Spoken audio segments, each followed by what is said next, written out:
الحمد لله رب العالمين نحمده ونستعينه ونؤمن به ونتوكل عليه ونعوذ بالله من شرور أنفسنا ومن سيئات أعمالنا من يهده الله فلا مضل له ومن يضلله فلن تجد له وليا مرشدا اللهم صل على محمد وعلى آل محمد كما صليت على إبراهيم وعلى آل إبراهيم اللهم بارك على محمد وعلى آل محمد كما باركت على إبراهيم وعلى آل إبراهيم في العالمين إنك حميد مجيد ألا إن خير الهدي كتاب الله وخير الهدي هدي محمد صلى الله عليه وسلم وشر الأمور محدثاتها وكل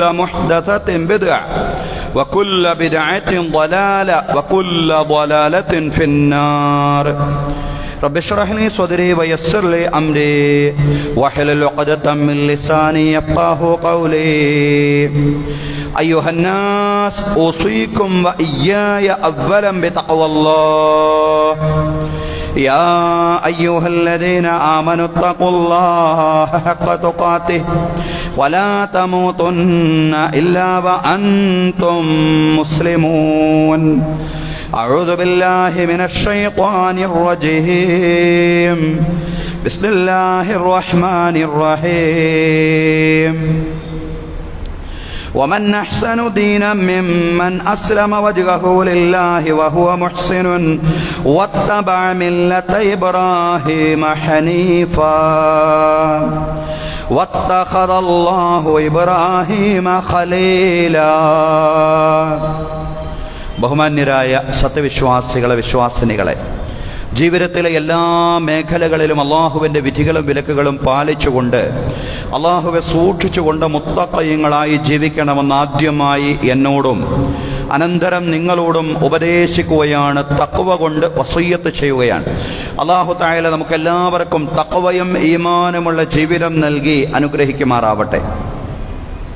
ബഹുമാന്യരായ സഹോദരങ്ങളെ, സഹോദരിമാരെ, ഹജ്ജുമായി ബന്ധപ്പെട്ട കാര്യങ്ങളാണ് കഴിഞ്ഞ ആഴ്ച നാം പറഞ്ഞുകൊണ്ടിരുന്നത്. ഹജ്ജുമായി ബന്ധപ്പെട്ട ചരിത്രത്തിൽ ഏറ്റവും അധികം പരാമർശിക്കുന്ന മില്ലത്തു ഇബ്രാഹീമിൻ്റെ ദൗത്യം വിശദീകരിക്കാനാണ് ഇന്നത്തെ ഖുതുബ പ്രയോജനപ്പെടുത്തുന്നത്. അള്ളാഹു പറയാനും കേൾക്കാനും നമുക്ക് തൗഫീഖ് നൽകി അനുഗ്രഹിക്കുമാറാവട്ടെ. ബഹുമാന്യരായ സഹോദരങ്ങളെ, സഹോദരിമാരെ, ശരിയായ രീതിയിൽ മില്ലത്തു ഇബ്രാഹീമിനെ, ഇബ്രാഹീമി പാരമ്പര്യത്തെ പിന്തുടരാനാണ് അള്ളാഹു നമ്മോട് ആജ്ഞാപിച്ചിട്ടുള്ളത്. സൂറത്തു നിസായിലെ 125-ാമത്തെ വചനമാണ് തുടക്കത്തിൽ ഞാൻ ഓതിവെച്ചത്. ഇബ്രാഹീമി മില്ലത്തിനെ പിന്തുടരേണ്ടതിൻ്റെ അനിവാര്യതയാണ് ആ വചനത്തിൽ അള്ളാഹു പറയുന്നത്. വമൻ അഹ്സനു ദീനം മിമ്മൻ അസ്ലമ വജ്ഹഹു ലില്ലാഹ്, തൻ്റെ മുഖത്തെ അള്ളാഹുവിനെ സമർപ്പിക്കുന്നവനേക്കാൾ ഏറ്റവും നല്ല ദീനീ വിശ്വാസിയായിട്ടുള്ള മനുഷ്യൻ ആരുണ്ട്? ഏറ്റവും നന്നായി ദീനുള്ളവൻ ആരുണ്ട്? തൻ്റെ മുഖത്തെ അള്ളാഹുവിനെ സമർപ്പിക്കുന്നവനേക്കാൾ. വഹുവ മുഹ്സിനുൻ, നന്മ ചെയ്തുകൊണ്ട് തൻ്റെ വജ്ഹിനെ, തൻ്റെ മുഖത്തെ അള്ളാഹുവിനെ സമർപ്പിക്കുന്നവനേക്കാൾ ഏറ്റവും നല്ലവൻ ആരുണ്ടെന്നാണ് അള്ളാഹുവിൻ്റെ ചോദ്യം. വത്തബഅ മില്ലത ഇബ്രാഹീമ ഹനീഫ, വക്രതയില്ലാതെ ഋജുമാനസനായി ഇബ്രാഹീമിൻ്റെ മില്ലത്തിനെ, ആദർശ പാരമ്പര്യത്തെ പിന്തുടരുകയും ചെയ്യുന്നവനേക്കാൾ ഏറ്റവും നല്ലവൻ ആരുണ്ട്? വത്തഖദല്ലാഹു ഇബ്രാഹീമ ഖലീല, അള്ളാഹു ഇബ്രാഹീമിനെ ഖലീലായി സ്വീകരിച്ചിരിക്കുന്നു. ഖലീലുല്ലാഹ്, അള്ളാഹുവിൻ്റെ സുഹൃത്ത് എന്നാണ് ഇബ്രാഹിം നബി അലൈഹിസ്സലാമിക്ക് നൽകപ്പെടുന്ന വിശേഷണം തന്നെ. അള്ളാഹു ഇബ്രാഹിം അലൈഹിസ്സലാമയെ ഖലീലായി, സുഹൃത്തായി സ്വീകരിച്ചിരിക്കുന്നു. വിശുദ്ധ ഖുർആനിൽ അള്ളാഹു പറയാൻ, ഹജ്ജ് കാലമായതുകൊണ്ട് മാത്രമല്ല നമ്മൾ ഈ വിഷയം ചർച്ച ചെയ്യുന്നത്. ഇബ്രാഹിം നബി അലൈഹിസ്സലാമയുടെ പ്രബോധിത സമൂഹത്തിന്റെ ഒരവസ്ഥയിലേക്ക്, ഇറാഖിലെ ഊർപട്ടണത്തിലെ അബ്രഹാം പ്രവാചകന്റെ പ്രബോധിത സമൂഹത്തിന്റെ ഒരവസ്ഥയിലേക്ക് ഇന്ത്യൻ സാഹചര്യം നീങ്ങിക്കൊണ്ടിരിക്കുന്ന പശ്ചാത്തലം നമ്മുടെ മുമ്പിലുണ്ട്. ഇന്ത്യയിൽ മാത്രമല്ല, അന്തർദേശീയ തലത്തിലും ഇസ്രയേലിന്റെയും അമേരിക്കയുടെയും സാമ്രാജ്യത്വവും വംശീയതയും നമ്മൾ കണ്ടുകൊണ്ടിരിക്കുകയാണ്. യഥാർത്ഥത്തിൽ ഇബ്രാഹിം പ്രവാചകന്റെ കാലഘട്ടത്തിലുള്ള ഒരു സാമൂഹിക സാഹചര്യത്തെ വായിക്കുമ്പോൾ ഇന്നത്തെ കാലത്തോട് തുലനം ചെയ്യാൻ പറ്റുന്ന പല കാര്യങ്ങളും അന്നത്തെ ചരിത്രത്തിലും നമുക്ക് കണ്ടെത്താൻ സാധിക്കുന്നതാണ്. പക്ഷേ എങ്ങനെയാണ് ആ ഒരു സാഹചര്യത്തെ ഇബ്രാഹിം അലൈഹിസ്സലാം മറികടന്നത്? അതല്ലെങ്കിൽ പ്രവാചകൻ ഇബ്രാഹിം നബി അലൈഹിസ്സലാമയ്ക്ക് എങ്ങനെ ആ കാലഘട്ടത്തിലെ പ്രതിസന്ധികളെ അതിജീവിക്കാൻ സാധിച്ചു എന്ന് ചോദിച്ചാൽ, മഹാനായ പ്രവാചകൻ ഇബ്രാഹിം നബി അലൈഹിസ്സലാം അടക്കമുള്ള പ്രവാചകന്മാർ ആ പ്രതിസന്ധികളെ എല്ലാം തരണം ചെയ്തത് തൗഹീദിൽ അധിഷ്ഠിതമായ പ്രബോധനത്തിലൂടെയായിരുന്നു. മനുഷ്യർക്കിടയിൽ ഐക്യവും സമഭാവനയും സാഹോദര്യവും പരസ്പര സ്നേഹവും തിരിച്ചു കൊണ്ടുവന്നത് തൗഹീദിൽ അധിഷ്ഠിതമായ ഈ ദീനിന്റെ പ്രബോധനത്തിലൂടെയായിരുന്നു എന്ന് നമുക്ക് കാണാൻ സാധിക്കുന്നതാണ്. കലുഷിതമായ സാഹചര്യത്തിൽ, വർഗീയമായും വിഭാഗീയമായും ജാതീയമായും ആളുകൾ ചിന്തിച്ചു കൊണ്ടിരിക്കുന്ന സാഹചര്യത്തിൽ അതിനെ മറികടക്കാനുള്ള ഒറ്റമൂലിയായി ഇസ്ലാം പഠിപ്പിക്കുന്ന തൗഹീദിന്റെ പ്രബോധനമാണ്. തൗഹീദിന്റെ പ്രബോധനത്തിലൂടെ മാത്രമേ സാധിക്കുകയുള്ളൂ ഈ പ്രതിസന്ധികളെ അതിജീവിക്കുവാൻ. നമുക്കറിയാം, ബഹുദൈവത്വവും പൗരോഹിത്യവും അവയുടെ ആശീർവാദത്തിൽ നിലനിൽക്കുന്ന നമ്രൂദിന്റെ ഏകാധിപത്യ ഭരണകൂടവും എല്ലാം ചേർന്നുകൊണ്ട് അപകടകരമായ രീതിയിൽ സമൂഹത്തിൽ ഉച്ചനീചത്വങ്ങളും അസമത്വങ്ങളും വിഭാഗീയ വർഗീയ ചിന്തകളും വളർന്നു വന്നുകൊണ്ടിരിക്കുന്ന സാഹചര്യത്തിലായിരുന്നു ഇബ്രാഹിം നബി അലൈഹിസ്സലാം ആ ജനതയിലേക്ക് നിയോഗിതനാവുന്നത്. എല്ലാ വിഭാഗീയ ചിന്തകളെയും അവസാനിപ്പിക്കുവാനുള്ള പ്രഖ്യാപനം മഹാനായ പ്രവാചകൻ ഇബ്രാഹിം നബി അലൈഹിസ്സലാം നടത്തിയത് അള്ളാഹുവിന്റെ ഏകത്വം തൗഹീദ് പ്രബോധനം ചെയ്തുകൊണ്ടാണ്. അദ്ദേഹത്തിന്റെ കാലഘട്ടം അതിമനോഹരമായി ചരിത്രകാരന്മാർ, വിശേഷിച്ചും ചരിത്രകാരനായ സർ ലിയോനാർഡ് വള്ളി അദ്ദേഹത്തിന്റെ അബ്രഹാം എന്ന കൃതിയിൽ വിവരിക്കുന്നുണ്ട്. ആർക്കിയോളജിസ്റ്റ് കൂടിയായിട്ടുള്ള ഗ്രന്ഥകാരൻ അബ്രഹാം പ്രവാചകൻ ഇബ്രാഹിം നബി അലൈഹിസ്സലാമയുടെ ജന്മനാടായ ഇറാഖിലെ ഊർപട്ടണത്തിൽ അവിടുത്തെ ശിലാരേഖകളിൽ നിന്ന് 5000-ൽ പരം വരുന്ന വിഗ്രഹനാമങ്ങൾ കണ്ടെത്തി എന്നാണ് പറയുന്നത്. 5000-ൽ പരം വരുന്ന വിഗ്രഹങ്ങളുടെ പേരുകൾ അദ്ദേഹം സർ ലിയോനാർഡ് വള്ളി കണ്ടെത്തി. എന്നിട്ട് ഗ്രന്ഥകാരൻ പറയുന്ന വസ്തുത, ബഹുദൈവത്വം അതല്ലെങ്കിൽ ശിർക്ക് എന്നത് ഇബ്രാഹിം നബി അലൈഹിസ്സലാമയുടെ കാലഘട്ടത്തിൽ കേവലം മതവിശ്വാസം മാത്രമായിരുന്നില്ല, മറിച്ച് അവരുടെ സാമൂഹിക രാഷ്ട്രീയ ജീവിതത്തെ ദുഷിപ്പിക്കുന്നതിൽ ശിർക്കിന് വല്ലാത്ത പങ്കാളിത്തം ഉണ്ടായിരുന്നു. ആ സമൂഹത്തിൽ സവർണ അവർണ ചിന്തകൾ ഉൽപ്പാദിപ്പിക്കുന്നതിൽ, അതുപോലെ തന്നെ ജാതി ചിന്തയെ പ്രോത്സാഹിപ്പിക്കുന്നതിൽ അക്കാലഘട്ടത്തിലെ ബഹുദൈവത്വ മതത്തിന് വലിയ പങ്കാളിത്തമുണ്ടായിരുന്നു എന്നാണ് ഗ്രന്ഥകാരൻ വിശേഷിപ്പിക്കുന്നത്. സമൂഹത്തെ വിവിധ തട്ടുകളാക്കി ആ ദർശനം മാറ്റിയിരുന്നു. ഏറ്റവും മേൽത്തട്ടെന്ന് പറയുന്നത് അമേലുവർഗമാണ്. അവർ ക്ഷേത്രങ്ങളുടെയും വിഗ്രഹങ്ങളുടെയും സംരക്ഷകരായിരുന്നത് കൊണ്ട് അവരുടെ സിവിൽ ക്രിമിനൽ അവകാശങ്ങൾ മറ്റുള്ളവരുടേതിൽ നിന്ന് വ്യത്യസ്തമായിരുന്നു. അവരുടെ ധനത്തിനും സമ്പത്തിനും കൂടുതൽ മഹത്വമുണ്ടെന്ന് വിശ്വസിക്കപ്പെട്ടു. രാഷ്ട്രീയമായിട്ട് പറയുമ്പോൾ അതൊരു തിയോക്രാറ്റിക് സ്റ്റേറ്റ് ആയിരുന്നു. മതമൂല്യങ്ങൾ സാമൂഹ്യ ജീവിതത്തിൽ ക്രിയാത്മകമായി ഇടപെടണം എന്നുള്ള വാദമല്ല തിയോക്രസി. പലരും അങ്ങനെ തെറ്റിദ്ധരിച്ചിട്ടുണ്ട്. തിയോക്രസി എന്ന് പറയുന്നത് സാധാരണ അർത്ഥത്തിൽ പറയുന്ന ഒരു ദൈവിക നിയമങ്ങൾ പാലിച്ചുകൊണ്ടുള്ള ഭരണം എന്നുള്ളതല്ല അതുകൊണ്ട് അർത്ഥമാക്കുന്നത്.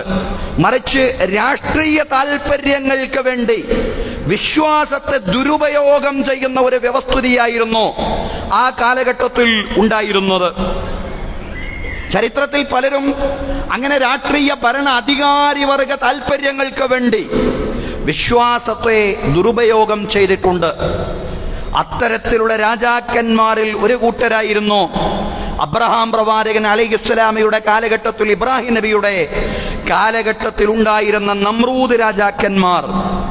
അവരുടെ അധികാര താൽപര്യങ്ങൾക്ക് വേണ്ടി അവരെ മതത്തെ കൃത്യമായി ദുരുപയോഗം ചെയ്തു, വിശ്വാസങ്ങളെ ദുരുപയോഗം ചെയ്തു. ആ കാലഘട്ടത്തിൽ നിലവിലുണ്ടായിരുന്ന അന്ധവിശ്വാസങ്ങളെ, ബഹുദൈവത്വ മതത്തെ അവരുടെ രാഷ്ട്രീയ താൽപര്യ സംരക്ഷണത്തിന് വേണ്ടി ദുരുപയോഗം ചെയ്തതായി നമുക്ക് കാണാൻ കഴിയും. ഇങ്ങനെ ധാരാളം ഭരണകൂടങ്ങൾ കഴിഞ്ഞുപോയിട്ടുണ്ട്. വിശ്വാസങ്ങളെ രാഷ്ട്രീയ താൽപര്യങ്ങൾക്ക് വേണ്ടി ദുരുപയോഗം ചെയ്തവർ. നമ്മുടെ ഇന്ത്യയിലും അത്തരം ഒരു സാഹചര്യമാണ് ഇന്ന് നിലനിൽക്കുന്നത് എന്ന് നമുക്കൊക്കെ അറിയാവുന്ന കാര്യമാണ്. രാജ്യത്തിൻ്റെ പ്രധാനമന്ത്രി തന്നെ വിദ്വേഷ പ്രസംഗം നടത്തി പെരുമാറ്റച്ചട്ടം ലംഘിച്ചെന്ന് അവസാനം തെരഞ്ഞെടുപ്പ് കമ്മീഷന് പറയേണ്ടി വന്നു. ആദ്യഘട്ടത്തിലൊന്നും പറയാൻ സമ്മതിച്ചില്ലെങ്കിലും തയ്യാറായില്ലെങ്കിലും അവസാനം പ്രധാനമന്ത്രി തന്നെ വിദ്വേഷ പ്രസംഗം നടത്തി പെരുമാറ്റച്ചട്ടം ലംഘിച്ചെന്ന് പറഞ്ഞു. പക്ഷേ തൂക്കമൊപ്പിക്കാൻ വേണ്ടി മറ്റു പലതും പറഞ്ഞു, അത് വേറെ വിഷയം. ഏതായാലും തങ്ങളുടെ എതിരാളികൾ അധികാരത്തിലെത്തിയാൽ അവർ ജനങ്ങളുടെ സ്വർണവും വെള്ളിയും കൂടുതൽ മക്കളുള്ള നുഴഞ്ഞുകയറ്റക്കാർക്ക് വീതം വെച്ച് നൽകും. ആരെയാണ് അദ്ദേഹം നുഴഞ്ഞുകയറ്റക്കാരെന്ന് പറഞ്ഞത്? ചിന്തിക്കാവുന്നതേയുള്ളൂ സഹോദരങ്ങളെ. അതുപോലെ പറഞ്ഞു, രാജ്യത്തിന്റെ സമ്പത്ത് എതിരാളികൾ ജയിച്ചു കയറിയാൽ വോട്ട് ജിഹാദിന് വേണ്ടി വിനിയോഗിക്കും. തീർന്നില്ല. താൻ അധികാരത്തിലുള്ളിടത്തോളം മുസ്ലിങ്ങൾക്ക് മതാടിസ്ഥാനത്തിൽ സംവരണം നൽകില്ല. ഭരണഘടനാ പദവിയിലിരിക്കുന്ന ഒരു മനുഷ്യൻ അദ്ദേഹത്തിന്റെ പദവിയോട് പോലും ഔചിത്യം പുലർത്താത്ത രീതിയിലുള്ള പ്രഖ്യാപനങ്ങൾ ഈ തെരഞ്ഞെടുപ്പ് കാലത്ത് ഓരോ ദിവസവും നിരന്തരമായി നടത്തിയത് നമ്മൾ കണ്ടു. യഥാർത്ഥത്തിൽ സംവരണം എന്ന് പറയുന്ന മതാടിസ്ഥാനത്തിലുള്ളതാണോ? അറിയാഞ്ഞിട്ടാണോ? രാജ്യത്തിന്റെ സംവരണം എന്ന് പറയുന്നത് സാമൂഹികവും വിദ്യാഭ്യാസവും ആ മേഖലയിൽ പിന്നോക്കം പോയ ജനവിഭാഗങ്ങൾക്കാണ്. ചരിത്രപരമായ കാരണങ്ങളാൽ സാമൂഹികവും വിദ്യാഭ്യാസപരവുമായി പിന്നാക്കം പോയ ജനവിഭാഗങ്ങൾക്കാണ് സംവരണം എന്ന് ഇത്തരത്തിൽ ഉത്തരവാദപ്പെട്ട പദവിയിലിരിക്കുന്നവർക്ക് അറിയാതെയാണോ സംവരണത്തെ സംബന്ധിച്ചും അതുപോലെ തന്നെ മതവിഭാഗങ്ങളെ കുറിച്ചുമെല്ലാം ഈ രീതിയിലുള്ള വിദ്വേഷ പ്രസംഗം നടത്തിയത്? അതല്ല, രാജ്യത്തെ ഭൂരിപക്ഷ സമൂഹത്തെ കയ്യിലെടുക്കാൻ ഇതുകൊണ്ടേ ഇനി സാധിക്കൂ എന്ന് തോന്നിയപ്പോഴാണ് അത്തരം വിഷപ്രസ്താവനകളെല്ലാം നിരന്തരമായിട്ട് വന്നത്. സഹോദരങ്ങളെ, സഹോദരിമാരെ, അതുകൊണ്ട് ഇത്തരം ഒരു സാഹചര്യത്തിൽ നിന്നുകൊണ്ട് ഇബ്രാഹിം നബി അലൈഹിസ്സലാമയുടെ ചരിത്രത്തെ വായിക്കുവാൻ നമുക്ക് സാധിക്കണം എന്നുള്ളതാണ്. നമ്മൾ ഖുർആൻ വായിക്കുമ്പോൾ, നമ്മൾ ചരിത്രം വായിക്കുമ്പോൾ അത് വർത്തമാനകാല പരിതസ്ഥിതിയിൽ നിന്നുകൊണ്ട് വായിക്കുമ്പോഴാണ് ആ വായനയ്ക്ക് കൂടുതൽ അർത്ഥമുണ്ടാവുന്നത്, ആ വായന കൂടുതൽ ഉള്ളിലേക്ക് ഇറങ്ങി ചെല്ലുന്നത്.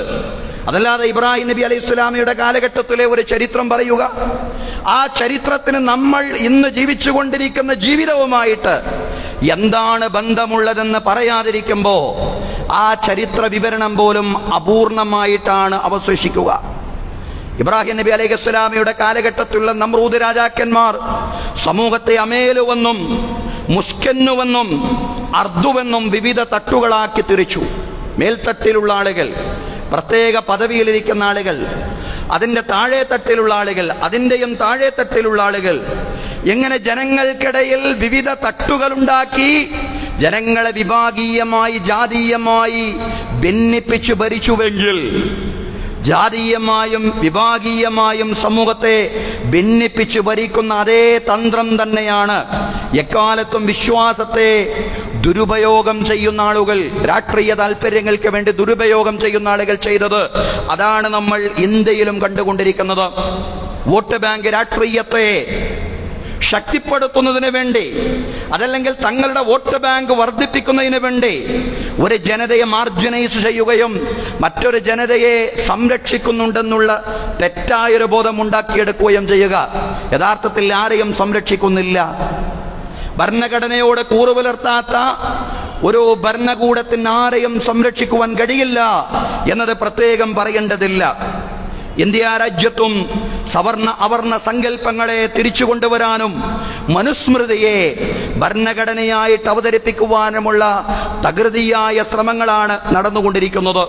ഇവിടെയാണ് ഇബ്രാഹിം പ്രവാചകൻ അലൈഹിസ്സലാം അടക്കമുള്ള പ്രവാചകന്മാർക്ക്, മുഹമ്മദ് നബി സല്ലല്ലാഹു അലൈഹി വസല്ലം അടക്കമുള്ള മുഴുവൻ നബിമാരും പ്രവാചകന്മാരും എല്ലാവരും മുന്നോട്ട് വെച്ച തൗഹീദിന്റെ ശരിയായ പ്രബോധനം പ്രസക്തമാവുന്നത്. സമൂഹത്തെ മാറ്റിയെടുക്കണമെങ്കിൽ തൗഹീദിന്റെ പ്രബോധനത്തിലൂടെ മാത്രമേ സാധിക്കുകയുള്ളൂ. ലാ ഇലാഹ ഇല്ലല്ലാഹിലൂടെ മാത്രമേ സാധിക്കുകയുള്ളൂ. അള്ളാഹുവിന് മാത്രം വിധേയപ്പെടുക എന്നുള്ള ഏറ്റവും വലിയ ആശയമാണ് തൗഹീദ് മുന്നോട്ട് വെക്കുന്നത്.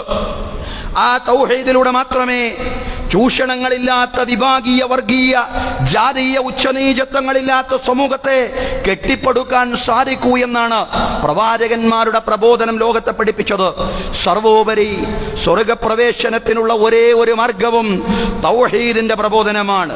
അതുകൊണ്ടാണ് ത്യാഗപൂർവം ആ ദൗത്യ നിർവഹണം നടത്താൻ മഹാനായ പ്രവാചകൻ ഇബ്രാഹിം നബി അലൈഹിസ്സലാം അടക്കമുള്ള മുഴുവൻ പ്രവാചകന്മാരും മുന്നോട്ട് വന്നത്.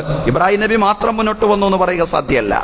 കാരണം എല്ലാ പ്രവാചകന്മാരും, പക്ഷേ ഇബ്രാഹിം നബിയുടെ ചരിത്രത്തിൽ കുറച്ചധികമായി തൗഹീദിന് വേണ്ടി, ശിർക്കിനെതിരെ അദ്ദേഹം ധാരാളം പറഞ്ഞതായി, ധാരാളം അതിനുവേണ്ടി പ്രവർത്തിച്ചതായി കാണാൻ കഴിയും. പക്ഷെ എല്ലാ പ്രവാചകന്മാരും അങ്ങനെ തന്നെയാണ്. ചരിത്ര വിവരണങ്ങൾ നടത്തുമ്പോൾ കുറച്ചധികം വിശദീകരണം ഒരു പ്രവാചകനുമായി ബന്ധപ്പെട്ടുണ്ടാകുമ്പോൾ ആ പ്രവാചകൻ മാത്രമാണ് ആ പണി ചെയ്തത് എന്ന് നമ്മൾ ആരും ധരിക്കരുത്. എല്ലാ പ്രവാചകന്മാരും ലോകത്ത് നിയോഗിക്കപ്പെട്ടത് തൗഹീദിന്റെ പ്രബോധനം നിർവഹിക്കുന്നതിന് വേണ്ടിയും ശിർക്കിനെ നിഷ്കാസനം ചെയ്യുന്നതിന് വേണ്ടിയുമായിരുന്നു. ഇക്കാര്യത്തിൽ യാതൊരു സംശയവുമില്ല. വളരെ ത്യാഗപൂർവം ഇബ്രാഹിം നബി അലൈഹിസ്സലാം ആ ദൗത്യം നിർവഹിക്കുകയാണ്. നമുക്കറിയാം ആരാണ് ഇബ്രാഹിം നബി അലൈഹിസ്സലാം. ആ നാട്ടിലെ ഉദ്യോഗ പ്രമുഖനായിരുന്ന ആസറിന്റെ പുത്രനാണ്. ഇബ്രാഹിം നബിയുടെ പിതാവാണ് Azar. Chief officer of the state, ആ നാടിന്റെ മുഖ്യ ഉദ്യോഗസ്ഥനാണ്. Chief officer of the state, രാഷ്ട്രത്തിന്റെ മുഖ്യ ഉദ്യോഗസ്ഥനാണ്. അന്നത്തെ ചീഫ് സെക്രട്ടറി എന്നൊക്കെ വേണമെങ്കിൽ പറയാം. അതാണ് ആസറിന്റെ പദവി എന്ന് പറയുന്നത്. അതോടൊപ്പം തന്നെ അദ്ദേഹം വിഗ്രഹ നിർമ്മാതാവ് കൂടിയായിരുന്നു. ആ വലിയ പദവി, ഇബ്രാഹിം നബി എന്ന് പറഞ്ഞ അദ്ദേഹത്തിന്റെ മോനാണ്. ആ പദവികളിലും സുഖ സൗകര്യങ്ങളിലും ഇബ്രാഹിം നബി അലൈഹിസ്സലാം അഭിരമിച്ചു പോയില്ല, മതിമറന്നു പോയില്ല. സ്വന്തം പിതാവിനെ തന്നെ തിരുത്താൻ അദ്ദേഹം ആദ്യമായി മുന്നോട്ട് വന്നു. യാ അബതി ലിമ തഅബുദു മാ ലാ യസ്മഉ വലാ യുബ്സിറു വലാ യുഗ്നി അൻക ശൈആ. പ്രിയ പിതാവേ, എന്തിനാണ് കാണാത്ത, കേൾക്കാത്ത, ഉപകാരം ചെയ്യാത്തവയ്ക്ക് ആരാധന നിർവഹിക്കുന്നത്? അവിടെന്നാ തുടങ്ങിയത്. സ്വന്തം വീട്ടിൽ നിന്നാണ് തുടങ്ങിയത്. എന്തിനാണ് കാണാത്ത, കേൾക്കാത്ത, ഉപകാരം ചെയ്യാത്തവയ്ക്ക് ആരാധന നിർവഹിക്കുന്നത്? ഈ വിഗ്രഹങ്ങളെ നിർമ്മിക്കുന്ന തന്റെ പിതാവിനോടാണ് ചോദിച്ചത്, എന്തിനാണിത് ചെയ്യുന്നത്? എല്ലാം കാണുന്ന, എല്ലാം കേൾക്കുന്ന, എല്ലാം അറിയുന്ന, എല്ലാ അർത്ഥത്തിലുമുള്ള ഉപകാരം നിർവഹിക്കുന്ന, ഉപകാരോപദ്രവങ്ങളുടെ സാക്ഷാൽ ഉടമസ്ഥനായ അള്ളാഹുവിനെ കൈവെടിഞ്ഞ് എന്തിനാണ് ഈ വിഗ്രഹങ്ങൾക്ക് ആരാധന നിർവഹിക്കുന്നത് എന്ന് ചോദിക്കുമ്പോൾ ഇബ്രാഹിം നബി അലൈഹിസ്സലാമയെ വീട്ടിൽ നിന്ന് ഇറക്കി വിടുകയാണ്. വീട്ടിൽ നിന്ന് ഇറങ്ങിപ്പോവേണ്ടി വന്നു. വറാഗിബുൻ അൻത അൻ ആലിഹതി യാ ഇബ്രാഹിം ലൈലം തൻതഹി ലഅർജുമന്നക വഹ്ജുർനി മനിയ വഹ്ജുർനി മലിയ. അറാഗിബുൻ അൻത അൻ ആലിഹതി യാ ഇബ്രാഹിം. ഇബ്രാഹിം, എന്റെ ഇലാഹുകളെ വിട്ടുപോവുകയാണോ? എന്റെ ഇലാഹുകളിൽ നിന്ന്, എന്റെ ദേവന്മാരിൽ നിന്ന് അകന്നു പോവുകയാണോ? വിഗ്രഹങ്ങളിൽ നിന്ന് അകന്നു പോവുകയാണോ? ലൈലം തൻതഹി, നീ വിരമിച്ചിട്ടില്ല എങ്കിൽ നീ എന്റെ മോനാനൊന്നും നോക്കൂല. അർജുമന്നക, ഞാൻ നിന്നെ എറിഞ്ഞോടിക്കും. വഹ്ജുർനി മലിയ, അതുകൊണ്ട് കുറച്ചു കാലത്തേക്ക് എന്നിൽ നിന്ന് നീ വിട്ടു നിൽക്കണം. നീ എൻ്റെ മോനാണ് എന്നുള്ള പരിഗണനയൊന്നും ഉണ്ടാവില്ല. നിന്നെ ഞാൻ വീട്ടിൽ നിന്ന് എറിഞ്ഞോടിക്കും. ഇബ്രാഹിം നബി അലൈഹി ഇസ്ലാമിക്ക് ആ വീട് വിട്ട് പോവേണ്ടി വന്നു തൗഹീദിന്റെ പ്രബോധനത്തിന് വേണ്ടി. ഖാല സലാമുൻ അലൈക സഅസ്തഗ്ഫിറു ലക റബ്ബി ഇന്നഹു കാന ബി ഹഫിയ. ഖാല ഇബ്രാഹിം നബി അലൈഹി ഇസ്ലാം പറഞ്ഞു, സലാമുൻ അലൈക, പ്രിയ പിതാവേ, നിങ്ങൾക്ക് അഭിവാദ്യം, ഞാൻ പോവുകയാണ്. സഅസ്തഗ്ഫിറു ലക റബ്ബി, എന്റെ രക്ഷിതാവിനോട് നിങ്ങൾക്ക് വേണ്ടി ഞാൻ പാപമോചനമിരക്കും. ഇന്നഹു കാന ബി ഹഫിയ, നിശ്ചയം എന്റെ രക്ഷിതാവിനോട് കനിവുള്ളവനാണ്. കനിവുള്ള കൃപയുള്ള എന്റെ രക്ഷിതാവിനോട് നിങ്ങൾക്ക് വേണ്ടി ഞാൻ പ്രാർത്ഥിക്കാം, ഞാൻ പോവുകയാണെന്ന് പറഞ്ഞുകൊണ്ട് ഇബ്രാഹിം നബി അലൈഹിസ്സലാം വീട് വിട്ടു പോവുകയാണ്. സഹോദരങ്ങളെ, തൻ്റെ പിതാവിനെ നല്ലതുപോലെ തൗഹീദ് ബോധ്യപ്പെടുത്തിക്കൊണ്ടാണ് ഇബ്രാഹിം നബി അലൈഹിസ്സലാം വീട് വിട്ടിറങ്ങിയത്. ആദ്യം തന്റെ പിതാവിനെയും പിന്നെ ഗോത്രമേധാവികളെയും തൗഹീദിന്റെ സന്ദേശം ബോധ്യപ്പെടുത്തിയതിനു ശേഷം ഇബ്രാഹിം നബി അലൈഹിസ്സലാം ജനങ്ങളിലേക്ക് ഇങ്ങനെ പ്രവഹിക്കുകയാണ്, വിശ്രമിക്കുന്നില്ല. ജനങ്ങളിലേക്ക് ഇറങ്ങി ലളിതവും യുക്തിഭദ്രവുമായ പാഠങ്ങളാണ് ഇബ്രാഹിം നബി അലൈഹിസ്സലാം തൗഹീദിന്റെ പാഠങ്ങൾ എന്ന നിലയ്ക്ക് ആ ജനതയ്ക്ക് പകർന്നു നൽകിയത്. ഒരു വേള സൂര്യനാണ് ചന്ദ്രനാണ് തന്റെ ദൈവമെന്ന് ഇബ്രാഹിം നബി അലൈഹിസ്സലാം പറയുന്നുണ്ട്. സൂര്യചന്ദ്രന്മാർക്ക് ഉലൂഹിയത്തുണ്ടെന്ന് സ്ഥാപിക്കാനല്ല, ഉലൂഹിയത്ത് ഏറ്റെടുക്കാൻ, ദിവ്യത്വം ഏറ്റെടുക്കാൻ സൂര്യനും ചന്ദ്രനുമെല്ലാം എത്രമാത്രം ദുർബലമാണെന്ന് സ്ഥാപിക്കാൻ വേണ്ടിയാണ് ഇബ്രാഹിം നബി പറഞ്ഞു സൂര്യനാണെന്നും ചന്ദ്രനാണെന്നും. പക്ഷേ അതിലൂടെ സൂര്യനും ചന്ദ്രനുമല്ല എന്നാണ് ഇബ്രാഹിം നബി സ്ഥാപിച്ചു വരുന്നത്. ആ സംഭാഷണം ഖുർആൻ പറയുന്നുണ്ട്, അല്ലാഹു പറയുന്നുണ്ട്, ഫലമ്മാ ജന്ന അലൈഹിൽ ലൈലു റആ കൗകബൻ, രാത്രി ഇരുട്ട് മൂടിയപ്പോൾ നക്ഷത്രത്തെ കണ്ടു. ഖാല ഹാദാ റബ്ബി, ഇബ്രാഹിം നബി അലൈഹിസ്സലാം പറഞ്ഞു, ഈ നക്ഷത്രങ്ങളാണ് എന്റെ രക്ഷിതാവ്. ഫലമ്മാ അഫല ഖാല ലാ ഉഹിബ്ബുൽ ആഫിലീൻ, അസ്തമിച്ചപ്പോൾ ഇബ്രാഹിം നബിക്ക് തന്നെ അറിയാം ഈ നക്ഷത്രങ്ങൾ അസ്തമിച്ചു പോകും. അതുകൊണ്ട് അസ്തമിക്കുമ്പോൾ യഥാർത്ഥം എന്താണെന്ന് പറയാം. അസ്തമിച്ചപ്പോൾ ഇബ്രാഹിം നബി അലൈഹി ഇസ്ലാം പറഞ്ഞു, അസ്തമിക്കുന്നവയെ ഞാൻ ഇഷ്ടപ്പെടുകയില്ല. ഫലമ്മാ റഅൽ ഖമറ ബാസിഗാ, ചന്ദ്രൻ ശോഭിച്ചു നിൽക്കുമ്പോൾ ഖാല ഹാദാ റബ്ബി, ഇബ്രാഹിം നബി അലൈഹി സ്വലാം പറഞ്ഞു, ഈ ചന്ദ്രനാണ് എന്റെ രക്ഷിതാവ്. ഫലമ്മാ അഫല ഖാല ലഇല്ലം യഹ്ദിനി റബ്ബി ലഅകൂനന്ന മിനൽ ഖൗമി ദ്വാലിൻ. ആ ചന്ദ്രൻ അസ്തമിച്ചപ്പോൾ ഇബ്രാഹിം നബി അലൈഹി സ്വലാം പറഞ്ഞു, എന്റെ രക്ഷിതാവ് എനിക്ക് നേർവഴി കാണിച്ചു തന്നിട്ടില്ലായിരുന്നുവെങ്കിൽ ഞാൻ ദുർമാർഗത്തിൽ അകപ്പെട്ടു പോകുമായിരുന്നു. ഈ ചന്ദ്രനൊന്നുമല്ല എന്റെ രക്ഷിതാവ്, നക്ഷത്രങ്ങളല്ല, ചന്ദ്രനല്ല. ഫലമ്മാ റഅ അശംസ ബാസിഗതൻ, സൂര്യൻ ഇങ്ങനെ പ്രശോഭിതമായി നിൽക്കുന്നത് കണ്ടപ്പോ ഖാല ഹാദാ റബ്ബി, ഇബ്രാഹിം നബി അലൈഹിസ്സലാം പറഞ്ഞു, ഈ സൂര്യനാണ് എന്റെ രക്ഷിതാവ്. ഫലമ്മാ അഫലത് ഖാല യാ ഖൗമി ഇന്നി ബരീഉം മിമ്മാ തുശ്രികൂൻ. ആ സൂര്യനും അസ്തമിച്ചു പോയപ്പോ ഇബ്രാഹിം നബി അലൈഹിസ്സലാം പറഞ്ഞു, നിങ്ങൾ പങ്കുചേർക്കുന്നതിൽ നിന്നെല്ലാം ഞാൻ ഒഴിവാണ്. ഇതൊന്നുമല്ല എന്റെ രക്ഷിതാവ്. ഈ സൂര്യനല്ല, ഈ ചന്ദ്രനല്ല, ഈ നക്ഷത്രങ്ങളല്ല. നന്നാറിനെയും ഷമ്മാസിനെയും ആരാധിക്കുന്നവരാണവർ. സൂര്യചന്ദ്രദേവന്മാരെ ആരാധിക്കുന്നവരാണ്. അതുകൊണ്ട് സൂര്യനും ചന്ദ്രനും നക്ഷത്രങ്ങൾക്കുമൊന്നും ദിവ്യത്വത്തിൽ യാതൊരു പങ്കാളിത്തവുമില്ലെന്ന് കൃത്യമായി യുക്തിദീക്ഷയോടുകൂടി തെളിയിക്കേണ്ടതുണ്ട്. തെളിവുകൾ സഹിതം അവർക്ക് പറഞ്ഞു കൊടുക്കേണ്ടതുണ്ട്. അതിനാണ് വിശദീകരിച്ചു കൊടുക്കുന്നത്. ഇതാ ചന്ദ്രനാണ്, സൂര്യനാണ്, നക്ഷത്രങ്ങളാണ് ദൈവമെന്ന് നിങ്ങൾ പറയുന്നു, എന്നാൽ കാണുന്നില്ലേ അവയൊക്കെ അസ്തമിച്ചു പോകുന്നു, അവയൊക്കെ മറഞ്ഞു പോകുന്നു, അവയൊക്കെ നിങ്ങളുടെ കണ്ണിൽ നിന്ന് അപ്രത്യക്ഷമാവുന്നു.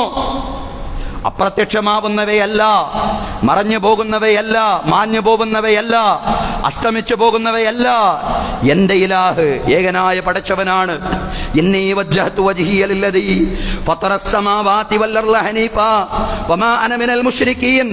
നിശ്ചയം ഞാൻ എന്റെ മുഖത്തെ തിരിച്ചിട്ടുള്ളത് ആകാശഭൂമികളെ സൃഷ്ടിച്ച പടച്ചവനിലേക്കാണ്. ഏകാഗ്രനായി ആ പടച്ചവനിലേക്ക് മാത്രമാണ് ഞാൻ എന്റെ മുഖത്തെ തിരിച്ചിട്ടുള്ളത്.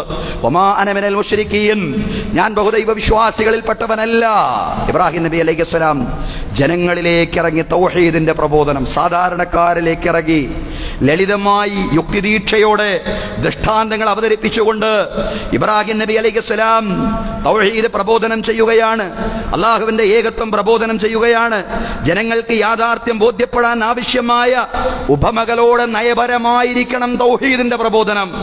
അതിനായി ഇബ്രാഹിം നബി ഇതൊക്കെ ചെയ്യുന്നത്, ഈ രീതിയിലൊക്കെ അവതരിപ്പിക്കുന്നത്. ഉദുഉ ഇലാ സബീലി റബ്ബിക ബിൽ ഹിക്മതി വൽ മൗഇലത്തിൽ ഹസന വജാദിൽഹും ബില്ലതി ഹിയ അഹ്സൻ.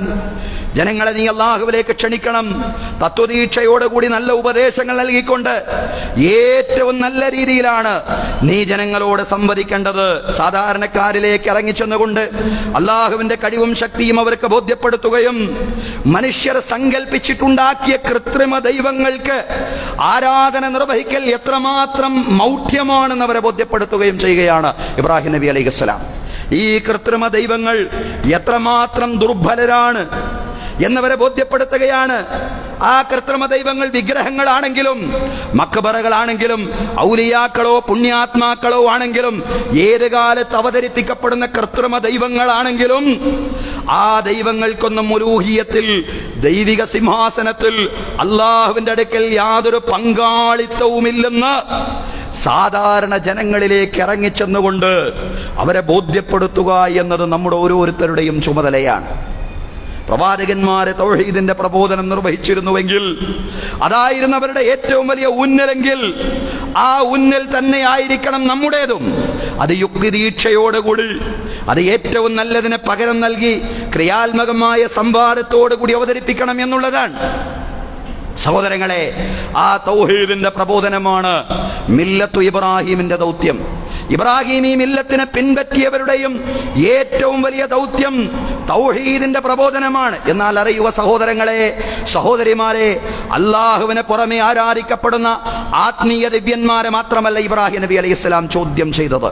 പ്രവാചകന്മാരോട് ചോദ്യം ചെയ്തത് ആത്മീയ ദിവ്യന്മാരെ മാത്രമല്ല, നീതിയോടോ മാനവികതയോടോ യാതൊരു കടപ്പാടും ആഭിമുഖ്യവുമില്ലാതെ ഇറാഖിൽ ഭരണം നടത്തിയ നമ്രൂദിന്റെ രാഷ്ട്രീയ ദിവ്യത്വത്തെയും ചോദ്യം ചെയ്തു. തൗഹീദിന്റെ പ്രബോധനത്തെ കേവലം ആരാധനാ കാര്യങ്ങളിൽ മാത്രം, കേവലം മതകാര്യങ്ങൾ, ആത്മീയ കാര്യങ്ങൾ എന്ന് പറയുന്ന കുറച്ച് കാര്യങ്ങൾ ഉണ്ടാക്കി വെക്കുകയും തൗഹീദിന്റെ പ്രബോധനം അതിൽ മാത്രം ചുരുക്കിയിടുകയും ചെയ്യാൻ പാടില്ല. തീർച്ചയായിട്ടും ആ മേഖലയിൽ വളരെ കൃത്യമായ പ്രബോധനം ആവശ്യമാണ്. ആരാധനാ മേഖലയിലെ തൗഹീദിന്റെ പ്രബോധനം വളരെ കൃത്യമായും ഭംഗിയായും നടക്കേണ്ടതുണ്ട്. അതോടൊപ്പം തന്നെ രാഷ്ട്രീയ ദിവ്യന്മാരെയും ചോദ്യം ചെയ്യണം എന്ന വലിയ പാഠമാണ് ഇബ്രാഹിം നബി അലൈഹിസ്സലാമയുടെ ചരിത്രം നമ്മെ പഠിപ്പിക്കുന്നത്. ഇറാഖിൽ അനീതിയിൽ അധിഷ്ഠിതമായൊരു രാഷ്ട്രീയ ക്രമം നടപ്പിലാക്കിയപ്പോ, മാനവിക വിരുദ്ധമായൊരു രാഷ്ട്രീയ ക്രമം നമ്രൂദിന്റെ നേതൃത്വത്തിൽ രൂപപ്പെട്ടപ്പോ ഇബ്രാഹിം നബി അലൈഹിസ്സലാം നമ്രൂദിന്റെ ദിവ്യത്വത്തെയും ചോദ്യം ചെയ്തുവെന്നാണ് വിശുദ്ധ ഖുർആനിലെ 2-ാം അധ്യായത്തിൽ സൂറത്തുൽ ബഖറയിൽ അല്ലാഹു പറയുന്നത്. അലം തറ ഇലല്ലദീ ഹജ്ജ ഇബ്രാഹീമ ഫീ റബ്ബിഹി അൻ ആതാഹു അല്ലാഹുൽ മുൽക് ഇദ ഖാല ഇബ്രാഹീമു റബ്ബിയല്ലദീ യുഹ്യീ വയുമീത് ഖാല അന ഉഹ്യീ വഉമീത് ഖാല ഇബ്രാഹീം فإن الله يأتي بالشمس من المشرق فأت بها من المغرب فبهت الذي كفر والله لا يهدي القوم الظالمين. ഖുർആൻ പറയാൻ അലം തറ ഇലല്ലദീ ഹജ്ജ ഇബ്രാഹീമ ഫീ റബ്ബിഹി, ഇബ്രാഹീമിനോട് ദിവ്യത്വത്തിന്റെ കാര്യത്തിൽ തർക്കിച്ചവനെ നീ കണ്ടില്ലേ? അൻ ആതാഹു അല്ലാഹുൽ മുൽക്, അധികാരം ലഭിച്ചു എന്ന കാരണത്താൽ ഇബ്രാഹിം നബി അലൈഹിസ്സലാമിയോട് ദിവ്യത്വത്തിന്റെ കാര്യത്തിൽ തർക്കിച്ചവനെ നീ കണ്ടില്ലേ? ഇത് ഖാല ഇബ്രാഹിം റബ്ബിയല്ലദീ യുഹ്യീ വയുമീത്, ഇബ്രാഹിം നബി അലൈഹിസ്സലാം എന്റെ രക്ഷിതാവ് ജീവിപ്പിക്കുന്നവനും മരിപ്പിക്കുന്നവനുമാണെന്ന് പറഞ്ഞപ്പോ ഖാല അന ഉഹ്യീ വഉമീത്, നമ്രൂദ് പറഞ്ഞു ഞാനും ജീവിപ്പിക്കുന്നവനും മരിപ്പിക്കുന്നവനുമാണ്, ഞാനും ദിവ്യനാണെന്ന് വരെ നമ്രൂദ് വാദിച്ചു. ജീവിപ്പിക്കലും മരിപ്പിക്കലുമാണ് ഒരാൾക്ക് രക്ഷിതാവാനുള്ള യോഗ്യതയെങ്കിൽ ഞാനും അത് ചെയ്യുന്നു, ഞാനും ദിവ്യനാണെന്ന് നമ്രൂദ് വാദിച്ചു. അങ്ങനെ നിരപരാധിയായ മനുഷ്യനെ കൊലപ്പെടുത്തുകയും കൊടും കുറ്റവാളിയെ വെറുതെ വിടുകയും ചെയ്തു എന്നതാണ് ചരിത്രം. സഹോദരങ്ങളെ, ആ സംഭവങ്ങളെ എല്ലാം നമ്മുടെ വർത്തമാനകാല ജീവിതത്തിലേക്ക്, വർത്തമാനകാല പരിസരത്തേക്ക് നാം ഒന്ന് താരതമ്യം ചെയ്യണം. നമ്മുടെ രാജ്യത്തും ഇത്തരത്തിലുള്ള ധാരാളം സംഭവങ്ങൾ അരങ്ങേറിക്കൊണ്ടിരിക്കുകയാണ്. 10,000-കണക്കിന് ചെറുപ്പക്കാർ വിചാരണ പോലും കഴിയാതെ കുറ്റാരോപിതരായി ഇന്ത്യൻ ജയിലറകളിൽ കഴിഞ്ഞുകൂടുന്നു. അതേ അവസരം വലിയ പദവികളും രാഷ്ട്രീയ സ്വാധീനവുമുള്ളവർ കുറ്റം ചെയ്തിട്ടും രക്ഷപ്പെടുന്നു. തന്റെ രാജ്യത്ത് ഇരട്ട നീതി നടപ്പിലാക്കുമ്പോ നമ്രൂദ് രാജാവ് ഒരു പ്രത്യേകതരം ദിവ്യത്വം ചമന്നിരുന്നു. അതാണ് ഞാനാണ് ജീവിപ്പിക്കുകയും മരിപ്പിക്കുകയും ചെയ്യുന്നവനെന്ന് പറഞ്ഞത്, ഞാൻ തന്നെയാണ് ദൈവം എന്ന് പറഞ്ഞത്. കേവലം ഭൗതികാർത്ഥത്തിലുള്ള രാജാവ് മാത്രമല്ല ഞാൻ, ഇറാഖിലെ 33 കോടി ദൈവങ്ങളുടെ പ്രതിനിധിയാണ്. കേവലം ഭൗതികാർത്ഥത്തിലുള്ള ഒരു രാജാവ് മാത്രമല്ല, ഭരണാധികാരി മാത്രമല്ല, ഞാൻ ഇറാഖിലെ 33 കോടി ദൈവങ്ങളുടെ പ്രതിനിധിയാണ്. സൂര്യചന്ദ്രദേവന്മാരുടെ പ്രതിനിധിയാണ്. നന്നാറിന്റെ, ഷമ്മാസിന്റെ, സൂര്യന്റെ പേരുള്ള, ചന്ദ്രന്റെ പേരുള്ള വിഗ്രഹങ്ങളുടെയൊക്കെ പേരാണ് നന്നാറും ഷമ്മാസും. അവയുടെയൊക്കെ പ്രതിനിധിയായിട്ട് ആണ് ഞാൻ ഇറാഖ് ഭരിച്ചുകൊണ്ടിരിക്കുന്നത് എന്നല്ല, ഒരു വേള താൻ തന്നെ ദൈവമാണ്. എന്താണ് തന്റെ ദിവ്യത്വം? രാഷ്ട്രീയ ദിവ്യത്വം. താൻ തന്നെ ദൈവമാണെന്ന് നമ്രൂദ് പ്രഖ്യാപിച്ചു. ഒരു വേള ഖാല അന ഉഹ്യീ വ ഉമീത്ത്, നമ്രൂദ് പറഞ്ഞു, ഞാൻ ജീവിപ്പിക്കുകയും മരിപ്പിക്കുകയും ചെയ്യുന്നവനാണ്. സഹോദരങ്ങളെ, രാജ്യഭരണത്തെ ദിവ്യത്വവുമായി ബന്ധിപ്പിക്കുന്നത് ആ ഭരണത്തിൽ സുസ്ഥിരമായി പിടിച്ചു തൂങ്ങാനാണ്. ആ ഭരണത്തിൽ സംഭവിക്കുന്ന അനീതികളെ ചോദ്യം ചെയ്യാതിരിക്കാനാണ്. രാജ്യഭരണത്തെ ദിവ്യത്വവുമായി ബന്ധിപ്പിക്കുന്നത് കൃത്യമായി പഠിക്കണം. വർത്തമാനകാല പരിസരത്തെ, ഇന്ത്യൻ സാഹചര്യത്തെ, അബ്രഹാമി ചരിത്രത്തെ മുന്നിൽ വെച്ചുകൊണ്ട്, വിശുദ്ധ ഖുർആന്റെ വിവരണങ്ങളെ മുന്നിൽ വെച്ചുകൊണ്ട് കൃത്യമായി പഠിക്കണം. എന്തിനാണ് രാജ്യഭരണത്തെ ദിവ്യത്വവുമായി ബന്ധിപ്പിക്കുന്നതോ ആ ഭരണത്തിൽ സംഭവിക്കുന്ന അനീതിയെ ചോദ്യം ചെയ്യാതിരിക്കാൻ. അതേ ശൈലികൾ തന്നെ നമ്മുടെ കാലത്തും പുനരാവിഷ്കരിക്കപ്പെട്ടുകൊണ്ടിരിക്കുന്നു എന്നുള്ളതാണ്. ഇന്നലെ നമ്മൾ ഒരു ഭരണാധികാരിയുടേതായി വായിച്ച പ്രസ്താവന ചരിത്രത്തിലെ നമ്രൂദിനെ നമുക്ക് കൂടുതൽ വിശദീകരിച്ചു തരുന്നതാണ്. എന്താണ് ഭരണാധികാരി പറഞ്ഞത്? ഭരണാധികാരിയുടെ പ്രസ്താവന വായിച്ചവർക്കറിയാം ഏത് ഭരണാധികാരിയാണത് പറഞ്ഞതെന്ന്. അദ്ദേഹം പറഞ്ഞു, വിശ്വസിച്ചേ പറ്റൂ, ദൈവം എന്നെ ഭൂമിയിലേക്ക് അയച്ചതാണ്, ആ ശക്തി എനിക്ക് വഴികാട്ടുന്നു. വിശ്വസിച്ചേ പറ്റൂ, ദൈവം എന്നെ ഭൂമിയിലേക്ക് അയച്ചതാണ്, ആ ശക്തി എനിക്ക് വഴികാട്ടുന്നു. ഇതൊന്നും ഒരു സാധാരണ അർത്ഥത്തിൽ പറയുന്നതല്ല. അങ്ങനെയാണെങ്കിൽ ഇതൊന്നും ചർച്ച ചെയ്യേണ്ടിയിരുന്നില്ല. മറിച്ച് ഇതിലൂടെയെല്ലാം രാഷ്ട്രീയ ദിവ്യത്വം ചമയുകയാണ്. ഇങ്ങനെ രാഷ്ട്രീയ ദിവ്യത്വം ചമയാൻ നമ്രൂദ് രാജാവ് മുന്നോട്ട് വന്നപ്പോഴാണ് ഇബ്രാഹിം പ്രവാചകൻ അലൈഹിസ്സലാം അതിനെ ചോദ്യം ചെയ്തത്. ഖാല ഇബ്രാഹിം ഫഇന്നല്ലാഹ യഅതി ബിശ്ശംസി മിനൽ മശ്രിഖി ഫഅതി ബിഹാ മിനൽ മഗ്രിബ് ഫബുഹിതല്ലദീ കഫർ വല്ലാഹു ലാ യഹ്ദിൽ ഖൗമൽ ളാലിമീൻ. ഖാല ഇബ്രാഹിം നബി അലൈഹിസ്സലാം പറഞ്ഞു, ഫഇന്നല്ലാഹ യഅതി ബിശ്ശംസി മിനൽ മശ്രിഖ്, നിശ്ചയം അല്ലാഹു തആല സൂര്യന് ഉദയാസ്തമന സ്ഥാനങ്ങൾ നിശ്ചയിച്ചിട്ടുണ്ട്. ഫഅതി ബിഹാ മിനൽ മഗ്രിബ്, ആ കിഴക്കിൽ നിന്ന് വരുന്ന സൂര്യനെ പടിഞ്ഞാറ് നിനക്ക് കൊണ്ടുവരാൻ കഴിയുമോ? സൂര്യന്റെ ഉദയാസ്തമന സ്ഥാനങ്ങളിൽ മാറ്റം വരുത്താൻ നിനക്ക് സാധിക്കുമോ? ഇബ്രാഹിം നബി ചോദിക്കുകയാണ്. ഫബുഹിതല്ലദീ കഫർ, അപ്പോഴാണ് നിഷേധി ഉത്തരം മുട്ടിപ്പോയത്. വല്ലാഹു ലാ യഹ്ദിൽ ഖൗമൽ ളാലിമീൻ, അക്രമികളായ ആളുകളെ അല്ലാഹു നേർവഴിയിലാക്കുകയില്ല. ആരാണ് ആകാശത്ത് ആധിപത്യം ഉറപ്പിച്ചവൻ അവൻ തന്നെ ആവണം ഭൂമിയിലും ആധിപത്യം ഉറപ്പിച്ചവൻ. ആരാണ് ആകാശത്ത് ആധിപത്യം ഉറപ്പിച്ചവൻ അവൻ തന്നെ ആവണം ഭൂമിയിലെ ജനസാഗരങ്ങളെ നന്മയിലേക്ക് നയിക്കേണ്ടുന്നവൻ. അവൻ തന്നെ ആവണം ഭൂമിയിലെ ജനങ്ങളുടെ ധാർമ്മികവും സാമൂഹികവും സാമ്പത്തികവും രാഷ്ട്രീയവുമായ ജീവിതം എങ്ങനെയാണെന്ന് ആത്യന്തികമായി തീരുമാനിക്കേണ്ടുന്ന പരമമായ ശക്തി, അതാണ് ഉലൂഹിയത്ത് എന്ന് പറയുന്നത്. സഹോദരങ്ങളെ, ആ വലിയ യാഥാർത്ഥ്യം, ആ തൗഹീദിനെ വിഭജിക്കാതെ ഭിന്നിപ്പിക്കാതെ തൗഹീദും ഫിൽ ഉലൂഹിയത്തിനെയും തൗഹീദും ഫിൽ റുബൂബിയ്യത്തിനെയും തൗഹീദും ഫിൽ ഹക്കിമിയ്യത്തിനെയും എല്ലാറ്റിനെയും സമന്വയിപ്പിച്ചുകൊണ്ട് ജീവിതത്തിലൂടെ മഹാനായ പ്രവാചകൻ ഇബ്രാഹിം നബി അലൈഹിസ്സലാം അതിമനോഹരമായി വിശദീകരിക്കുന്ന വചനങ്ങളാണ് ഖുർആനിലൂടെ കടന്നു പോകുമ്പോൾ നമുക്ക് കാണാൻ സാധിക്കുക. അങ്ങനെ തൗഹീദിനെ ഭംഗിയായും വൃത്തിയായും ഇബ്രാഹിം നബി അലൈഹിസ്സലാം വിശദീകരിച്ചപ്പോ, പ്രബോധനം ചെയ്തപ്പോ നമുക്കറിയാം തീക്കുണ്ടാരമായിരുന്നു ഇബ്രാഹിം നബി അലൈഹിസ്സലാമിയെ വരവേറ്റത്. നമ്രൂദിന്റെ തീക്കുണ്ടാരം, ഇബ്രാഹിം, നാം പറഞ്ഞു, തീയോട് നാം പറഞ്ഞു ഇബ്രാഹിം നബിനെ തീക്കുണ്ടാരത്തിലിട്ടു. നമ്രൂദും കൂട്ടാളികളും ചേർന്ന ചരിത്രം നമുക്കറിയാം. പക്ഷെ അവിടെ അള്ളാന്റെ ഇടപെടലുണ്ടായി. അള്ളാഹു പറഞ്ഞു, യാനാറു കൂനി ബർദൻ വസലാമൻ അലാ ഇബ്രാഹിം. അഗ്നിയോട് പറയാണ്, നീ ഇബ്രാഹിമിന് തണുപ്പും രക്ഷയുമാവുക, നീ ഇബ്രാഹിമിന് തണുപ്പും രക്ഷാ കവചവുമാവുക. വഅറാദൂ ബിഹി കൈദൻ വജഅൽനാഹുമുൽ അഖ്സരീൻ. ഇബ്രാഹിം നബിയിൽ തന്ത്രം പ്രയോഗിക്കുവാൻ, ചതിച്ചില്ലാതെയാക്കാൻ അവർ ആഗ്രഹിച്ചു, അവരുദ്ദേശിച്ചു. നമ്രൂദും കൂട്ടാളികളും ഉദ്ദേശിച്ചു. പക്ഷേ അവരാണ് തോറ്റുപോയത്.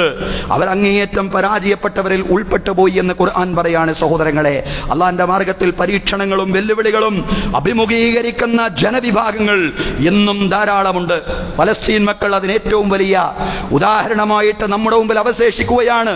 പക്ഷേ ഈ പരീക്ഷണങ്ങളും ഈ അഗ്നി പരീക്ഷണങ്ങളും എല്ലാം അഭിമുഖീകരിച്ചു കൊണ്ടിരിക്കുന്ന, പ്രതിസന്ധികളിലൂടെ മുന്നോട്ട് പോയിക്കൊണ്ടിരിക്കുന്ന ജനവിഭാഗങ്ങൾ ഇന്നല്ലെങ്കിൽ നാളെ അതിജീവിക്കും. അതാണ് പ്രവാചകൻ ഇബ്രാഹിം നബി അലൈഹിസ്സലാമിയുടെ ചരിത്രം നമുക്ക് നൽകുന്ന പ്രചോദനം എന്ന് പറയുന്നത്. ഫലസ്തീൻ മക്കളുടെ പ്രയാസങ്ങൾ നമ്മുടെ മുമ്പിലുണ്ട്, പ്രതിസന്ധികൾ നമ്മുടെ മുമ്പിലുണ്ട്. നിരന്തരമായി നാം അതെപ്പോഴും ചർച്ച ചെയ്തുകൊണ്ടിരിക്കുന്നു, അവർക്ക് വേണ്ടി പ്രാർത്ഥിച്ചു കൊണ്ടിരിക്കുന്നു. സഹോദരങ്ങളെ, ഫലസ്തീന്റെ സ്വാതന്ത്ര്യത്തിന് വേണ്ടി വാദിക്കുന്ന യൂറോപ്യൻ രാജ്യങ്ങളുടെ എണ്ണം വർദ്ധിച്ചുകൊണ്ടിരിക്കുന്നു, കൂടിക്കൊണ്ടിരിക്കുന്നു എന്നത് ഇന്ന് നമുക്ക് ആശ്വാസം നൽകുന്ന കാര്യമാണ്. ജനം ഈ രക്തച്ചൊരിച്ചിലിനെ കണ്ടുകൊണ്ട് നിശബ്ദരായി, നിസ്സംഗരായി എന്നും മുന്നോട്ട് പോകുമെന്ന് അമേരിക്കയും ഇസ്രയേലും ധരിക്കാൻ പാടില്ല. യൂറോപ്യൻ രാജ്യങ്ങളിൽ പലതും മുന്നോട്ട് വന്നുകൊണ്ട് സ്വതന്ത്ര ഫലസ്തീൻ എന്ന ആശയം ഉന്നിപ്പറയുകയാണ്. ഫലസ്തീൻ രാജ്യത്തിന് പൂർണ്ണമായ സ്വാതന്ത്ര്യം കൊടുക്കണം. സ്വതന്ത്രമായിട്ട് രണ്ട് രാജ്യങ്ങളായിട്ട് മാറിയാൽ മാത്രമേ പശ്ചിമേഷ്യയിൽ സമാധാനമുണ്ടാവൂ. അല്ലാണ്ട് സമാധാനത്തിന് വേണ്ടി എത്ര തന്നെ ഉച്ചകോടികളിലും UN കൗൺസിലുകളിലും പ്രസംഗിച്ചാലും സമാധാനമുണ്ടാവില്ല. ഫലസ്തീന്റെ സ്വാതന്ത്ര്യം, സ്വതന്ത്ര ഫലസ്തീൻ പ്രഖ്യാപനവുമായി യൂറോപ്യൻ രാജ്യങ്ങൾ ഒന്നിനു പിറകെ ഒന്നായി മുന്നോട്ട് വന്നുകൊണ്ടിരിക്കുന്ന സാഹചര്യം. സ്പെയിൻ, നോർവേ, അയർലൻഡ് പോലുള്ള രാജ്യങ്ങൾ ഫലസ്തീൻ രാഷ്ട്രത്തെ അംഗീകരിക്കുന്ന പ്രഖ്യാപനം നടത്താൻ പോവുകയാണ്. സഹോദരങ്ങളെ, ഇതെല്ലാം ശുഭവാർത്തകളാണ്.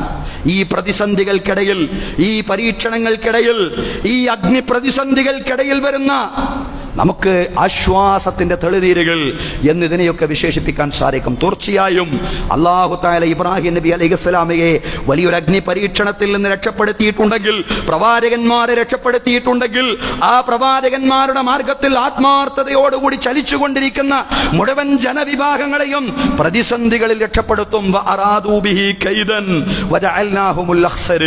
ഇബ്രാഹിം നബി അലൈഹിസ്സലാമയുടെ ചരിത്രം പറയുമ്പോൾ അല്ലാഹ് പറയാണ്, അവർ ഇബ്രാഹിം അലൈഹിസ്സലാമയെ തന്ത്രം പ്രയോഗിക്കാൻ ഉദ്ദേശിച്ചു. പക്ഷേ അവരെ നാം ഏറ്റവും വലിയ പരാജിതരിൽ ഉൾപ്പെടുത്തി. സഹോദരങ്ങളെ, ഇസ്രയേൽ നടത്തിക്കൊണ്ടിരിക്കുന്നത്, അമേരിക്ക നടത്തിക്കൊണ്ടിരിക്കുന്നത് ഗൂഢാലോചനകളാണ്, ഗൂഢതന്ത്രങ്ങൾ ആവിഷ്കരിക്കുകയാണ്. ഇറാൻ പ്രസിഡന്റിന്റെ മരണം എങ്ങനെ സംഭവിച്ചു? ഇന്നും ലോകത്തിന്റെ മുമ്പിൽ ആശങ്കയുള്ള കാര്യമാണ്, വല്ലാത്തൊരവസ്ഥയാണ്.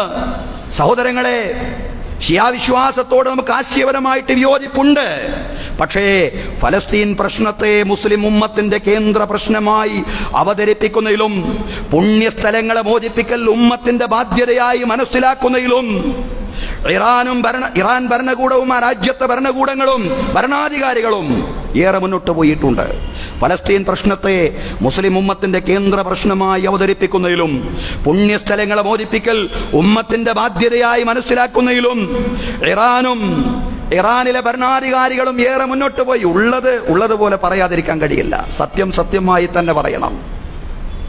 അവരുടെ വിശ്വാസവുമായി നമുക്ക് വിയോജിപ്പുണ്ട്. നാം അഹ്ലുസുന്നയുടെ ആളുകളാണ്, അവർ അഹ്ലുഷിയയുടെ ആളുകളാണ്.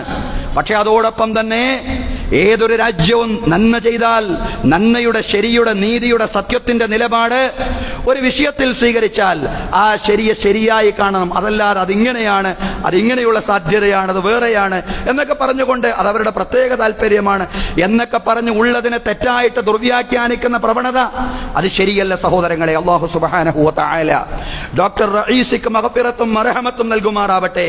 അല്ലാഹു അദ്ദേഹത്തിന് ഷഹാദത്തിന്റെ പ്രതിഫലം നൽകുമാറാവട്ടെ. അല്ലാഹു ഫലസ്തീൻ ജനതയ്ക്ക് സമ്പൂർണ്ണ മോചനം പ്രദാനം ചെയ്യുമാറാവട്ടെ.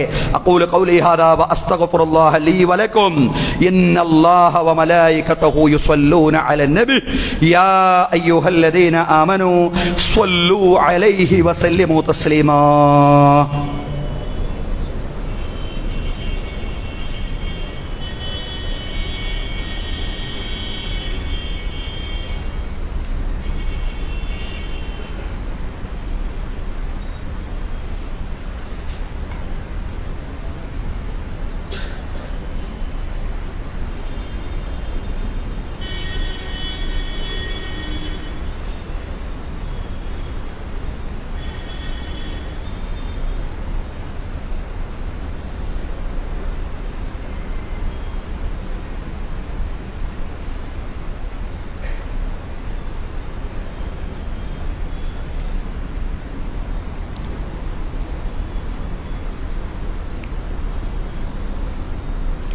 അൽഹംദുലില്ലാഹി റബ്ബിൽ ആലമീൻ വസ്സലാത്തു വസ്സലാമു അലർ റസൂലിൽ അമീൻ മുഹമ്മദിൻ വഅലാ ആലിഹി വസ്വഹ്ബിഹി അജ്മഈൻ.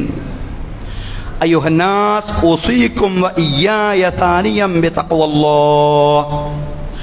أعوذ بالله من الشيطان الرجيم. بسم الله الرحمن الرحيم.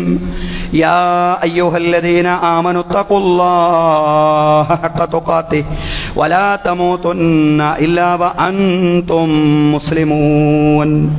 ബഹുമാന്യരായ സത്യവിശ്വാസികളെ, വിശ്വാസിനികളെ, ജീവിതത്തിലെ എല്ലാ മേഖലകളിലും അള്ളാഹുവിൻ്റെ വിധികളും വിലക്കുകളും പാലിച്ചുകൊണ്ട് അള്ളാഹുവെ സൂക്ഷിച്ചുകൊണ്ട് മുത്തഖീങ്ങളായി ജീവിക്കണമെന്ന് ഒരിക്കൽ കൂടി എന്നോടെന്ന പോലെ നിങ്ങളോടും ഉപദേശിക്കുകയാണ്. തഖ്വ കൊണ്ട് വസിയത്ത് ചെയ്യുകയാണ്. അള്ളാഹു തആല നമുക്ക് എല്ലാവർക്കും തഖ്വയും ഈമാനുമുള്ള ജീവിതം നൽകി അനുഗ്രഹിക്കുമാറാവട്ടെ. സഹോദരങ്ങളെ, കഴിഞ്ഞ ആഴ്ച പറഞ്ഞൊരു കാര്യം ഒന്നുകൂടി ആവർത്തിച്ചു പറയുകയാണ്. അതായത് നമ്മുടെ ഉളഹിയയുമായി ബന്ധപ്പെട്ടാണ്.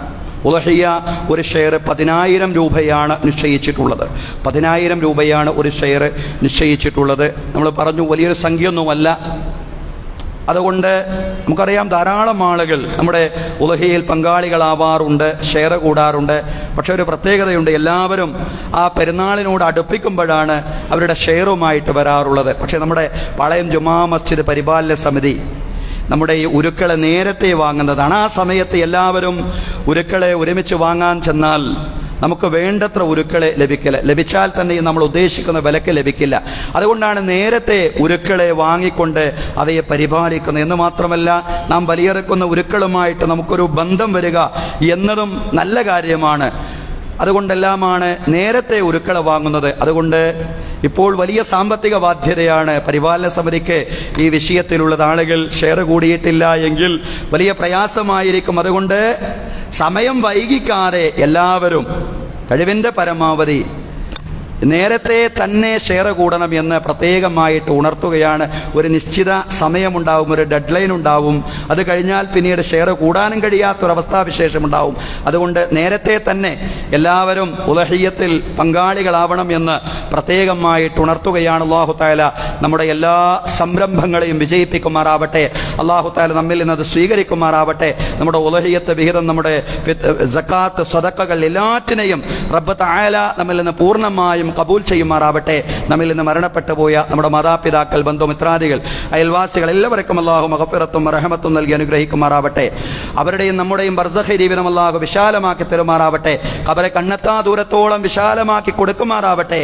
അല്ലാഹു വലത് കൈയിൽ ഗ്രന്ഥം നേടിയെടുക്കുന്നവരുടെ കൂട്ടത്തിലും റസൂലുള്ളാഹി സ്വല്ലല്ലാഹു അലൈഹി വസല്ലമയുടെ ശഫാഅത്തുൽ ഉലമായുടെ ഭാഗമാവുന്നവരുടെ കൂട്ടത്തിലും റസൂലുള്ളാഹി സ്വല്ലല്ലാഹു അലൈഹി വസല്ലമയുടെ കരങ്ങളിൽ നിന്ന് ഹൗലുൽ കൗസറിന്റെ മഹത്തായ പാനീയം വാങ്ങിച്ചു കുടിക്കുന്നവരുടെ കൂട്ടത്തിലും സുറാത്തിലൂടെ മിന്നൽ വേഗത്തിൽ പ്രയാണം ചെയ്യുന്നവരുടെ ഗണത്തിലും ഫിർദൗസിൽ പ്രവാചകന്മാരോടൊപ്പം, സുദ്ദീഖുകളോടൊപ്പം, ശുഹദാക്കളോടൊപ്പം, സ്വാലിഹീങ്ങളോടൊപ്പം, മാതാപിതാക്കളോടൊപ്പം, കുടുംബത്തോടൊപ്പം, മക്കളോടൊപ്പം സന്തോഷത്തോടെ ശാശ്വതമായി സംഗമിക്കുവാൻ റബ്ബ് തആല നമുക്ക് തൗഫീഖ് നൽകി അനുഗ്രഹിക്കുമാറാവട്ടെ. വയസ്സായ മാതാപിതാക്കൾ, മുതിർന്ന മാതാപിതാക്കളുള്ള ആളുകൾ, സഹോദരങ്ങളെ, അല്ലാഹു തആല നമ്മുടെ മാതാപിതാക്കൾക്ക് ആയുസ്, ദീർഘായുസ്, ആഫിയത്തോടു കൂടിയുള്ള ദീർഘായുസ്, ആരോഗ്യത്തോടു കൂടിയുള്ള ദീർഘായുസ് നൽകി പ്രത്യേകമായി അനുഗ്രഹിക്കുമാറാവട്ടെ. അല്ലാഹു തആല നമ്മുടെ മക്കളെ സജ്ജനങ്ങളാക്കി മാറ്റുമാറാവട്ടെ. അവർക്ക് ഉയർന്ന വിദ്യാഭ്യാസവും ഉന്നതമായ തൊഴിലും സർവോപരി തഖ്വയും ഈമാനും അല്ലാഹു തആല അവർക്ക് വർദ്ധിപ്പിക്കുമാറാവട്ടെ. അല്ലാഹു ഫലസ്തീൻ മക്കളെ സഹായിക്കുമാറാവട്ടെ. അല്ലാഹു ഖുദ്സിന് സമ്പൂർണ്ണമായ മോചനം പ്രദാനം ചെയ്യുമാറാവട്ടെ. അല്ലാഹുവേ, ഫലസ്തീനിലെ ഉമ്മമാരെ, ഫലസ്തീനിലെ പെങ്ങന്മാരെ, ഫലസ്തീനിലെ വൃദ്ധജനങ്ങളെ, രോഗികളെ എല്ലാവരെയും പടച്ചവനെ നീ സഹായിക്കണമേ റബ്ബേ. അല്ലാഹുവേ, പ്രതിസന്ധികൾക്ക് ആത്യന്തികമായ ശാശ്വതമായ പരിഹാരം നീ ഉണ്ടാക്കി തരണമേ റബ്ബേ. അല്ലാഹുവേ, മസ്ജിദുൽ അഖ്സയ്ക്ക് സമ്പൂർണ്ണമായ മോചനം, ഇസ്രായേലിൽ നിന്നുള്ള സമ്പൂർണ്ണമായ മോചനം പ്രദാനം ചെയ്യണമേ റബ്ബേ. അല്ലാഹുവേ, ഇസ്രായേലിന്റെ ഗൂഢാലോചനകളെ, ഇസ്രായേലിന്റെ തന്ത്രങ്ങളെ, ഉപജാവങ്ങളെ പടച്ചവനെ നീ പൂർണ്ണമായും പരാജയപ്പെടുത്തണമേ തമ്പുരാനെ. അല്ലാഹുവേ, അപകട മരണങ്ങളിൽ നിന്ന്, പെട്ടെന്നുള്ള മരണങ്ങളിൽ നിന്ന്, മാരകമായ രോഗങ്ങളിൽ നിന്നും, മറ്റെല്ലാ ദുരിതങ്ങളിൽ നിന്നും, പ്രയാസങ്ങളിൽ നിന്നും, പരീക്ഷണങ്ങളിൽ നിന്ന് ഞങ്ങളെ എല്ലാവരെയും രക്ഷപ്പെടുത്തണമേ റബ്ബേ. അല്ലാഹുവേ, ഭാര്യ ഭർത്താക്കന്മാർക്കിടയിൽ പരസ്പര സ്നേഹം വർദ്ധിപ്പിക്കണമേ റബ്ബേ. അല്ലാഹുവേ, ദൗർഭാഗ്യകരമായ ത്വലാഖ് ഫസ്ഖുകളിൽ നിന്ന് എല്ലാ കുടുംബങ്ങളെയും നീ രക്ഷപ്പെടുത്തി അനുഗ്രഹിക്കണമേ തമ്പുരാനെ. അല്ലാഹുവേ, ഒരു തെരഞ്ഞെടുപ്പ് ഫലം കാത്തുകൊണ്ടാണ് ഞങ്ങൾ ഇരിക്കുന്നത്. അല്ലാഹുവേ, പടച്ച തമ്പുരാനെ, മതനിരപേക്ഷ ശക്തികൾക്ക് വിജയം നൽകി നീ അനുഗ്രഹിക്കണമേ റബ്ബേ. അല്ലാഹുവേ, മതനിരപേക്ഷ ശക്തികളുടെ ഭരണം ഞങ്ങൾക്ക് നീ സമ്മാനിക്കണമേ റബ്ബേ. അല്ലാഹുമ്മ ലാ തുസല്ലിതു അലൈനാ മൻ ലാ യഖാഫുക വലാ യർഹംനാ. പടച്ച തമ്പുരാനെ, അല്ലാഹുവേ, ഞങ്ങളോട് കരുണ കാണിക്കാത്ത ആളുകളെ ഞങ്ങൾക്ക് മീതെ ഭരണാധികാരികളാക്കി നീ നിശ്ചയിക്കല്ല തമ്പുരാനെ. اللهم ارض عن ابي بكر وعمر وعثمان وعلي وعن بقيه الصحابه والصحابيه كلهم اجمعين. اللهم اغفر للمؤمنين والمؤمنات والمسلمين والمسلمات الاحياء منهم والاموات انك مجيب الدعوات يا قاضي الحاجات. اللهم اجرنا من النار، اللهم اجرنا من النار، اللهم اجرنا من النار. اللهم لا تعذبنا بالنار ولا تجعلنا من حطب النار انها بئس الدار وبئس المثوى وبئس القرار. اللهم لا تجعل في قلوبنا غلا للذين آمنوا ربنا إنك أنت رؤوف رحيم. ربنا آتنا في الدنيا حسنة وفي الآخرة حسنة وقنا عذاب النار. وصلى الله على سيدنا محمد.